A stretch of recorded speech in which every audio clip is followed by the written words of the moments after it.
नहीं होगा तुमसे।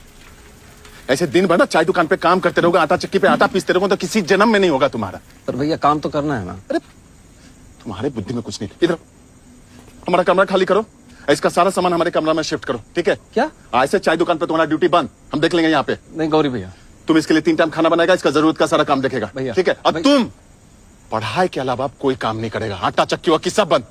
हम घर पे पैसा भेज देंगे तुम्हारे। नहीं नहीं नहीं भैया। अरे एहसान नहीं कर रहे हैं, ठीक है? उधार है, अपना पहला तनख्वाह मिलेगा तुमको दुगना दे देना। नहीं भैया हम अरे चुप! चला एक शब्द बोला तो यही गाड़ देंगे तुमको। अब क्या समझ रहा है तुम, है? कि सिर्फ तुम्हारा लड़ाई है ये?